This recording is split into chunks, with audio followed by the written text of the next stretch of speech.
శివాయ గురువే నమః. జ్ఞానక్షముడి ప్రేక్షకులందరికీ కూడా స్వాగతం. ఎంతటి తీవ్రమైనటువంటి కోరిక అయినప్పటికీ కూడా తప్పకుండా నెరవేరుతుంది. ఇప్పుడు నేను చెప్పబోతున్నటువంటి ఈ యొక్క మంత్ర సాధన కనుక చేసినట్లయితే, మంత్రశాస్త్రంలో చెప్పబడి ఉన్నది, ఎంత తీవ్రమైనటువంటి కోరికైనా నెరవేరుతుంది, ఎంత తీవ్రమైనటువంటి కష్టమైనా కూడా తొలగిపోతుంది, దారిద్ర్యమైనటువంటి ఇబ్బందులు సమస్యల నుంచి కూడా మీరు బయటపడతారు. మీ యొక్క కోరికలు ఏదైనా, మీ యొక్క సంకల్పం ఏదైనా తప్పకుండా అది ఏదైనప్పటికీ కూడా నెరవేరుతుంది. ఇప్పుడు నేను చెప్పబోతున్నటువంటి ఈ యొక్క ప్రక్రియ కనుక మీరు చేసుకోగలిగితే ఏం చేయాలి? శుక్లపక్షంలో మొదటి ఆదివారం నాడు మీరు ఇది ప్రారంభించాలి. అంటే అమావాస్య దాటిన దాని తర్వాత వచ్చేటు శుక్లపక్షమి మొదలవుతుంది. ఆ యొక్క శుక్లపక్షంలో వచ్చినటువంటి మొదటి ఆదివారం నాడు మీరు ఇది మొదలు పెట్టాలి. ఏం చెయ్యాలి? శుభ్రంగా మీరు ప్రాతకాలమున అంటే ఒక 4:30-5 గంటలకల్లా లేచిపోయి శుచి శుభ్రతగా చక్కగా స్నానం చేసి ఒక 6-6:30 గంటలకల్లా, అంటే ఎట్టి పరిస్థితుల్లోని కూడా ఉదయం 7 గంటల లోపు మీరు స్నానం అన్నీ కూడా పూర్తి చేసుకుని చక్కగా మీ యొక్క పూజా మందిరంలో ఇది చేసుకోవడానికి నిర్ణయించుకుని సిద్ధపడి కూర్చోవాలి. ఈ విధంగా ఒక మట్టి ప్రమిద తీసుకుని అందులో 4 ఒత్తులు విడివిడిగా వేసుకోవాలి. అంటే ఒక్కొక్క దిక్కుకి ఒక్కొక్క ఒత్తు ఉండేటట్టు 4 దిక్కుల వైపుకి కూడా 4 ఒత్తులు విడివిడిగా వేసి చక్కగా ఆవు నెయ్యి వేసి దీపాన్ని వెలిగించండి. ఆ యొక్క 4 ఒత్తుల్ని కూడా ఈ విధంగా వెలిగించిన తర్వాత ఒక 7 పసుపు కొమ్ములు తీసుకోవాలి.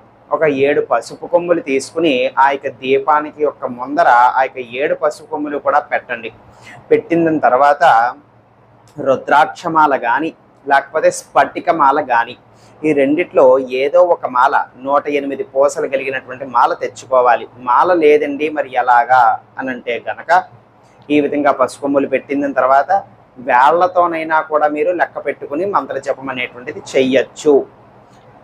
ఒకవేళ మాల ఉంటే మరీ మంచిది, లేకపోయినటువంటి వాళ్ళు కొనుక్కుని తెచ్చుకోవచ్చు, లేకపోతే వేళ్ల మీదన చేసుకోవచ్చు.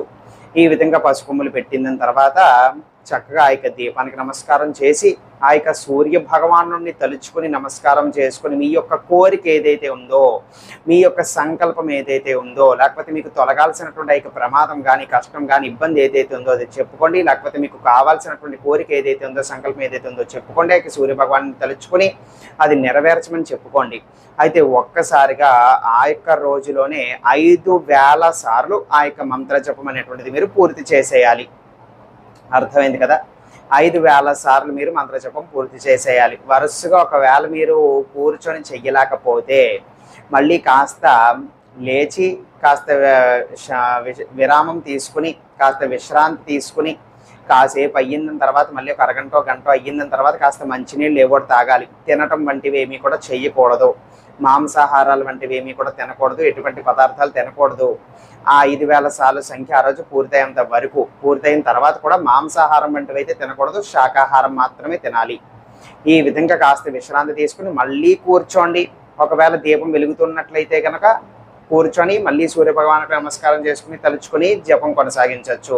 దీపం ఒకవేళ కొండెక్కిపోతే ఖచ్చితంగా మళ్ళీ వెలిగించాలి. మళ్ళీ కూడా ఆవు నెయ్యి నిండగా వేసుకుని మళ్ళీ వెలిగించి కొనసాగించాలి. ఆ విధంగా ఒక రోజులోనే 5,000 సార్లు పూర్తి చేసేయాలి. ఈ విధంగా 5 ఆదివారాలు కానీ లేకపోతే 7 ఆదివారాలు కానీ మీరు చెయ్యవలసి ఉంటుంది. ఈ విధంగా 5 ఆదివారాలు లేదు అని అంటే 7 ఆదివారాలు, రెండిట్లో ఏదైనా సరే పర్వాలేదు.